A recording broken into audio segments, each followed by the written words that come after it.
Mike Breen, ESPN, ABC, NBA play-by-play voice, and, of course, the Knicks play-by-play voice as well. Breeny doing his 14th NBA Finals, and he'll be joined by Jeff Van Gundy, Doris Burke, and Mark Jackson. And Mike Breen joins us on the program. Good morning, Mike.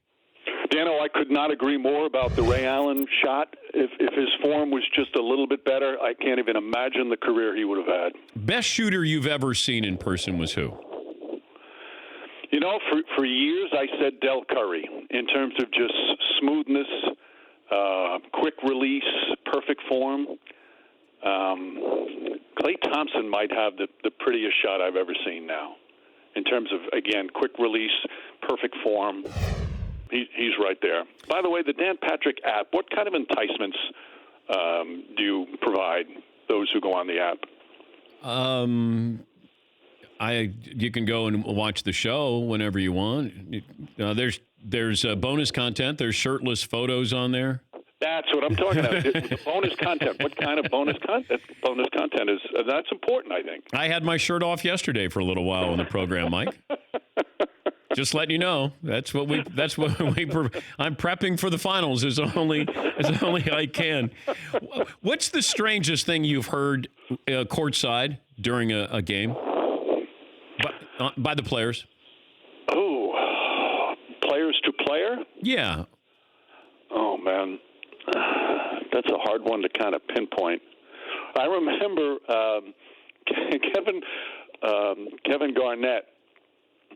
Joakim Noah was a huge Kevin Garnett fan, and he gets into a game, and it's a free throw, so they're lined up along the free throw lane, and Noah says something to the effect of, "Hey, I just want to tell you, I'm a big fan. I've always, kind of always rooted for you."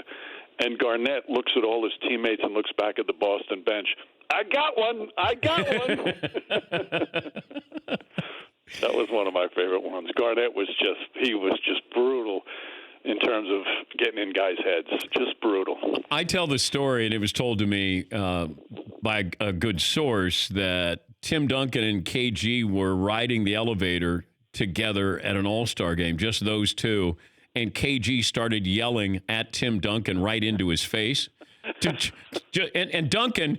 there's no cameras there, and Duncan just didn't move. I guess he didn't say a word. He just stared straight ahead, and KG was trying to get into his head or intimidating, and Duncan was having nothing of it. He was just like, stoic. Well, Draymond Green says the same thing, that he tried to yell at him, and he would always yell at him, and he said Duncan would just look at him like he would stand there like a tree. And Draymond says, I gave up. He's the only guy I gave up on talking stuff to because it had absolutely no response and no impact. Do you have a Drake camera for the finals? I think we have 6 or 7. Of course you do, and rightfully so. That's smart. How much coverage does Drake get tomorrow night? You're asking the wrong person. We have very responsible people in the production truck, who I'm sure have done studies. There's been research groups on the proper amount of time that Drake needs exposure. Okay. The Drake factor, though, is Doris Burke going to have an interview with Drake in Game 1? Well, we haven't had our full production meeting yet. Okay. My guess, and it's just a guess, it's just speculation, which we all love to do, my guess is yes. We're talking to Mike Breen. Breeny is doing his 14th NBA Finals. What were you like on your first NBA Finals? You remember? It's probably the most nervous I've ever been in my life. Prior to the finals, I had heard from several people above that I needed to take a different approach because many of the viewers who watched the finals had really never watched the NBA. There were many casual viewers who didn't know a lot. So I was told I had to do a little more of a generic explaining type of presentation. And that just threw me for a loop. So I know I'm probably exaggerating this, but I felt like I was saying things when a guy got fouled. I would say, well, now he'll go to something called the free throw line where he'll take 2 attempts. And it's called the charity stripe. I was so nervous, and I did the game, fortunately, with Hubie Brown, and I had done so many games with Hubie. And after the first time out, he could sense that I was, like, sideways, and he grabbed my arm. And he looked me in the eye, and he said, "Kid," he says, "just do what you always do." And it completely relaxed me. And after that, I stopped explaining silly things. So that's how nervous I was. But you go from, during the regular season, you call the Knicks games, and you have some of the most intelligent basketball fans watching Knicks games, not running the Knicks, but watching the Knicks games. And then you go to the NBA Finals, where you have to be a little bit, more of an explainer there. That's got to be a tough transition. You know what? It's the hardest part of it, because you don't want to insult the people who've been there all year. But at the same time, there are certain things that you do need to explain. There are certain players who, a lot of people out there have no idea of their history. So it's a way of doing it without insulting the people that know everything, because you drive those fans, and those are the fans that are, the rabid fans that you want to take care of too. So you throw in phrases like, for those of you who have not heard, or for those of you who don't know, just at least appease them so they're not throwing things at the television and screaming at you. Will you stop stating the obvious, you idiot? because you do have to find the balance. That's probably the hardest part. You think Durant plays in Toronto?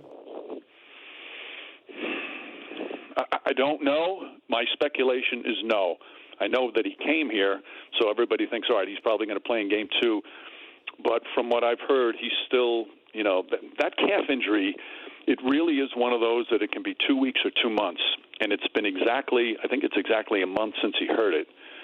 So maybe it's getting close, but those calf injuries are like the new plantar fasciitis, in that you just can't tell. And when you think it's fine, all of a sudden you push off one time and you're back to square one. So I think they're obviously going to be really, really, really careful. My students at the broadcasting school that I have, there are play-by-play, or students who want to do play-by-play, and I didn't like my voice doing play-by-play. I don't know, and I was comparing myself to the greats of the game, so I couldn't find my voice. And I don't know if that sounds strange to you, though, Mike, but how do you find your voice if you're telling students who want to do play-by-play, what is your voice, and how do you know if you found it? I don't think, at least for me, I can only speak for myself, I don't think you're ever fully comfortable with how you sound. There's always something that bothers you about how you sound, and you don't think it's right. What I've always done in terms of, trying to critique myself or listen for things, I've always found there's a handful of people that I rely on who all have listened to a game, and I know they're going to tell me the truth. They're not just going to say, hey, you did a great job last night. People that some of are in the industry, some people are just fans who watch games at home. These are close friends who I rely on to tell me the truth about my voice, about my presentation, stuff like that have been really helpful. Because I think it's hard to critique yourself sometimes along those lines. What I do find is I'm enjoying my voice more now because my hearing is going, so I don't quite hear it as well as I used to. And I remember back, I think you were on the call in 2004, Malice at the Palace. Was that right? Yep. When did you know that it was going to be bad, and what could you see from your vantage point?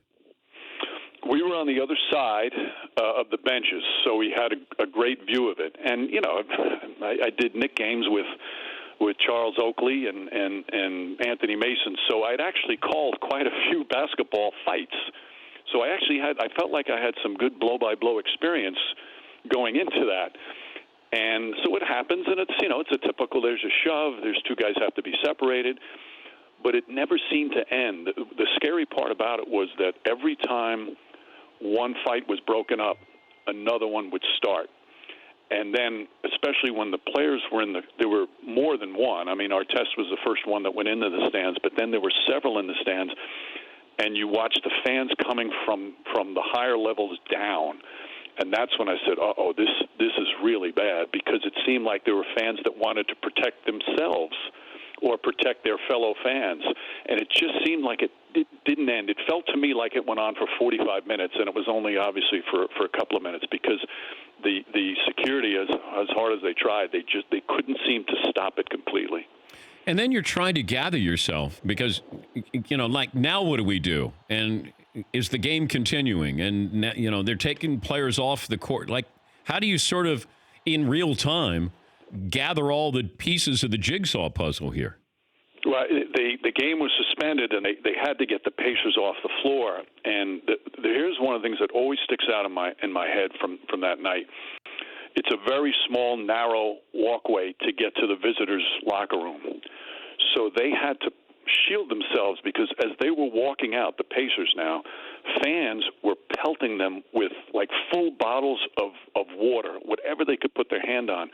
And I remember seeing there was a woman right by these two guys who were they were throwing as much as they could. And she was very nicely dressed, and I'm thinking to myself, oh, this poor woman in the midst of this mob. And then all of a sudden, the woman pulls out another bottle of water and just pelts one of the players in the head with it. And I'm thinking to myself, this is the true indication of what a mob mentality is like, because this woman probably would have never done that in her life, but she got caught up in the emotion and the volatile tension that was in the arena. It really was scary. It's the only time I've ever felt a scene was scary where people could get really hurt, and I'm amazed that nobody was seriously hurt. Mike will be on the call tomorrow night, his 14th NBA Finals on ABC. And what time do you guys get started? At the arena? Yeah, what time are you on TV? It'll be tip will be a little after 9 Eastern, and I think we do some pregame hits between 8:30 and 9. Still waiting on the schedule. Mike, can't we bump it up a little bit here? You know what? I'm gonna bring that suggestion up this afternoon. I'll be very firm, okay, and tell them this needs to be done. Like, just say I asked and I said please. Like, can we start the game at 8:30? Pregame at 8. Get there at 8:30. Let's go. See, politeness saying please won't work. It's got to be more confrontational. I am going to rip the hell out of this broadcast if you guys don't. Yeah, that's perfect. Okay. That's perfect. Hey. I'll use your threats as my way of appealing to them. Tell the boys I said hello, and great to talk to you, Mike. Thank you. Thanks, Dano. That's Mike Breen. He's the voice for the Mothership. 14 NBA Finals. And I remember when he first took over, and we shared the same agent. And my agent goes, how do you think Mike will do? And I go, I don't know if he can make the transition from doing the Knicks to doing the national play-by-play. Because it's not watered down, but it's a different audience that you're appealing to. Not knowing just how talented Breen was, because I'm listening to him on the Knicks, and I'm wondering, can you do that on a national level? And he certainly has been able to do that, and then some. And with Mark Jackson and Jeff Van Gundy and Doris Burke, that is a great team. For more Dan Patrick Show, tune into Audience Channel 239 on DirecTV. Stream for free on BR Live or download the Dan Patrick Show app.